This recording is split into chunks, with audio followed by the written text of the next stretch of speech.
മഞ്ഞലയിൽ മുങ്ങിത്തോർത്തി ധനുമാസചന്ദ്രിക വന്നു, നിന്നെ മാത്രം കണ്ടില്ലല്ലോ, നീ മാത്രം വന്നില്ലല്ലോ, പ്രേമ ചകോരി ചകോരി ചകോരി.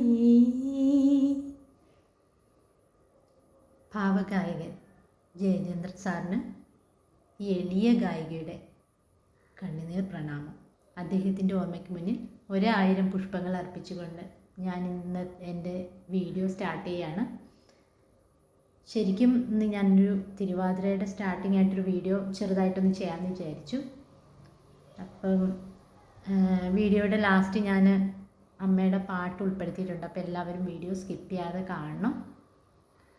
ശരിക്കും വലിയൊരു വിഷമത്തോടു കൂടിയാണ് ഇന്ന് ഞാൻ എൻ്റെ വീഡിയോ സ്റ്റാർട്ട് ചെയ്യുന്നത്. കാരണം നമ്മളുടെ എല്ലാവരും പ്രിയങ്കരനായ പി ജയചന്ദ്ര സാറിൻ്റെ ഒരു വിയോഗം, അത് ശരിക്കും പറഞ്ഞാൽ നമുക്ക് മലയാളികൾക്ക് വളരെ തീരെ നഷ്ടം തന്നെയാണ്. അദ്ദേഹത്തിൻ്റെ ഈ പ്രായത്തിലും ഇത്രയും ശബ്ദമാധുര്യത്തോടു കൂടി പാടുന്ന ഒരു ഗായകൻ, അദ്ദേഹത്തിൻ്റെ എന്താ പറയുക, വയ്യായികയിലും അദ്ദേഹം മാക്സിമം ലൈവായിട്ട് തന്നെ നിന്ന് സംഗീതത്തിൽ നിന്നുകൊണ്ട് തന്നെ അദ്ദേഹം മരണമടഞ്ഞു എന്നുള്ളതാണ്.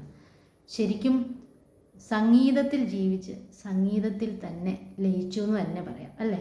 അദ്ദേഹത്തിൻ്റെ ആ സംഗീതം, അദ്ദേഹം ഈ ഭൂമിയിൽ നിന്ന് പോയാലും ആ സംഗീതത്തിലൂടെ അദ്ദേഹം ജീവിക്കും, അല്ലേ? നമ്മുടെയൊക്കെ മനസ്സിൽ.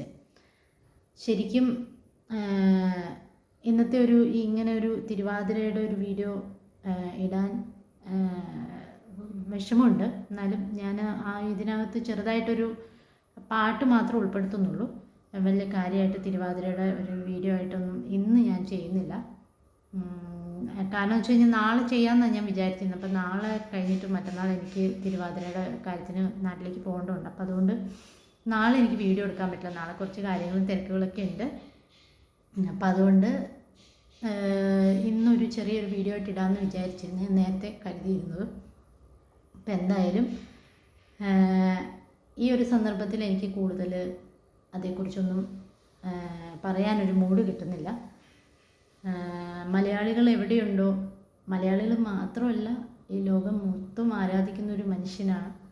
മലയാളികൾ എവിടെയുണ്ടോ അവർ അത്രയധികം അദ്ദേഹത്തിൻ്റെ പാട്ട് കേൾക്കാത്ത ആരാ ഉള്ളത്? ആ പാട്ട് ഇഷ്ടപ്പെടാത്ത ആരാ ഉള്ളത്? ആ ശബ്ദം, ഇപ്പം പ്രണയഗാനമാണേലും ഭക്തിഗാനമാണേലും വിരഹഗാനമാണേലും ഏത് ഗാനം പാടുമ്പോഴും ആ ഒരു ഫീലെന്ന് പറയുന്നത് നമുക്കത് അസാധ്യമായിട്ടൊരു കാര്യമാണ്, അല്ലേ? ഒരിക്കലും ഇനി അങ്ങനെ ഒരു ഗായകൻ നമ്മളിലേക്ക് വരുമോ എന്നുള്ളത് അറിയില്ല. അത്രയും മനോഹരമായ ഈ പ്രായത്തിന് അതീതമായുള്ളൊരു ശബ്ദം എന്ന് പറയുന്നത് അത് ശരിക്കും ദൈവത്തിൻ്റെ ഒരു വരദാനം തന്നെയാണ്, അല്ല? അതെല്ലാവർക്കും കിട്ടുന്നൊരു കാര്യമല്ല. വയ്യാതിരുന്ന സമയത്തും കൂടെ അദ്ദേഹം പാട്ടുകൾ ചെയ്തിട്ടുണ്ട്. ഭക്തിഗാനങ്ങളിൽ സാധാരണക്കാരുടെ പാട്ടുകൾ പോലും പാടി ലൈവായിട്ട് നിന്നു അദ്ദേഹം, അല്ലേ? അതൊക്കെ ഒരു ശരിക്കും പറഞ്ഞാൽ അദ്ദേഹത്തിൻ്റെ ഏതൊരു ഗായകരാണേലും അല്ലെങ്കിൽ ഗായികമാരാണേലും അദ്ദേഹത്തിൻ്റെ പാട്ടുകൾ, ആ ശൈലി, അദ്ദേഹം ചെയ്തു വച്ചിരിക്കുന്ന കാര്യങ്ങളൊക്കെ കണ്ടുപഠിക്കേണ്ടത് തന്നെയാണ്. ഈ പ്രായത്തിലും വളരെയധികം ഊർജ്ജസ്വലനായിട്ട് നിന്ന് സംഗീതത്തിൽ തന്നെ ലയിച്ചു എന്ന് തന്നെ പറയാം, അല്ലേ?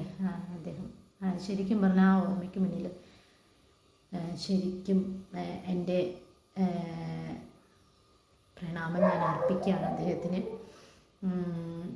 അപ്പോൾ കൂടുതൽ അതുകൊണ്ട് ഞാൻ തിരുവാതിരയുടെ ഒരു ഇതായിട്ടൊന്നും എടുക്കുന്നില്ല. എന്നാലും ഇതിനകത്ത് ഞാൻ അമ്മയുടെ ഒരു പാട്ട് ഉൾപ്പെടുത്തുന്നുണ്ട്. അപ്പോൾ നിങ്ങളെല്ലാവരും വീഡിയോ കാണണം, സ്കിപ്പ് ചെയ്യാതെ കാണണം. അതുപോലെ തന്നെ പിന്നെ എനിക്കൊരു കാര്യം പറയാനുള്ളത്, എനിക്ക് സബ്സ്ക്രൈബേഴ്സ് ഏതാണ്ട് 2000 മേളിലുണ്ട് സബ്സ്ക്രൈബേഴ്സ്. പക്ഷേ എനിക്ക് അതിനുള്ളൊരു വ്യൂസ് ഇല്ല. ഒരു പക്ഷേ ഞാൻ ചെയ്യുന്ന കണ്ടൻറ്റിൻ്റെ എന്തെങ്കിലും കുറവായിരിക്കാം. എന്നാലും മാക്സിമം എല്ലാ ഇങ്ങനെയുള്ള കാര്യങ്ങൾ, അതായത് ഇപ്പോൾ പാട്ടായിക്കോട്ടെ, പഴയ ഇതുപോലെ കലകളെക്കുറിച്ചുള്ള കാര്യങ്ങളായിക്കോട്ടെ, അങ്ങനെയുള്ള കാര്യങ്ങളും പിന്നെ എൻ്റർടൈൻമെൻറ്റ് വീഡിയോ ഒന്നും ഇപ്പം ഞാൻ അങ്ങനത്തെ ഷോർട്സൊക്കെ ചെയ്യൽ കുറവാണ്. എനിക്ക് സമയത്തിൻ്റെ ഒരു കുറവ് കൊണ്ടാണ് കേട്ടോ. അപ്പോൾ അങ്ങനെയുള്ള വീഡിയോസൊക്കെ ചെയ്യുന്നവരെ കൂടെ നിങ്ങളൊന്ന് പ്രൊമോട്ട് ചെയ്യുക. നിങ്ങൾ അവരെയും കൂടെ ഒന്ന് സപ്പോർട്ട് ചെയ്യുക. അപ്പം നമ്മൾ കൂടുതൽ സപ്പോർട്ട് കിട്ടുന്നതനുസരിച്ച് നമുക്ക് പുതിയ പുതിയ കണ്ടൻസൊക്കെ എടുത്തിട്ട് ചെയ്യാനുള്ളൊരു സന്തോഷം കൂടെ ആവും. അപ്പോൾ നിങ്ങളുടെ എല്ലാവരുടെയും സപ്പോർട്ട് ഉണ്ടാവുമെന്ന് വിചാരിക്കണം. അപ്പോൾ തുടർന്ന് ഞാൻ തിരുവാതിരയുടെ ഒരു വ്ളോഗൊക്കെ ആയിട്ട് വരുന്നതാണ്. അപ്പോൾ എല്ലാവരുടെയും പ്രാർത്ഥനയും സപ്പോർട്ടും ഉണ്ടാവണം. അപ്പം ഇത് ലാസ്റ്റ് ഞാൻ അമ്മയുടെ പാട്ട് ഞാൻ പറഞ്ഞല്ലോ, അത് ഉൾപ്പെടുത്തുന്നുണ്ട്. നിങ്ങൾ സ്കിപ്പ് ചെയ്യാതെ കാണുക കേട്ടോ. അപ്പം നമുക്ക് ആ വീഡിയോയിലേക്ക് പോകാം. എൻ തോഴി ഗുണശാലിനി കദളി പൂങ്കാവിൽ കഞ്ചബാണനെ കണ്ടോ നീ? തുമ്പപ്പൂങ്കാവിൽ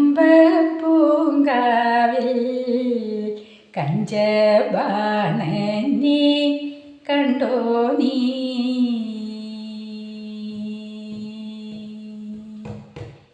എൻ തോഴി ഗുണശാലിനി കദളി പൂങ്കാവിൽ പഞ്ചബാണനെ കണ്ടോ നീ? തുമ്പപ്പൂങ്കാവിൽ കഞ്ചബാണനെ കണ്ടോ നീ?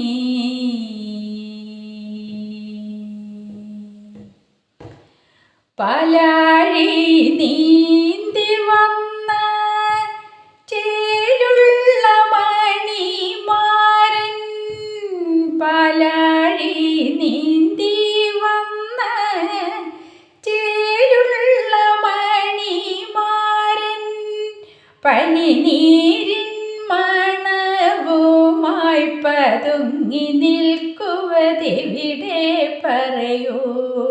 പനിനീരിൻ മണവുമായി പതുങ്ങി നിൽക്കുവതെവിടെ പറയൂ? എൻ തോഴി ഗുണശാലിനി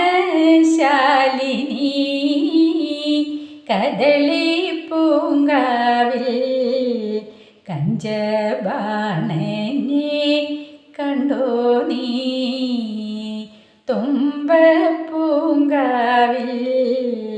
കഞ്ചബാണനെ കണ്ടോ നീ?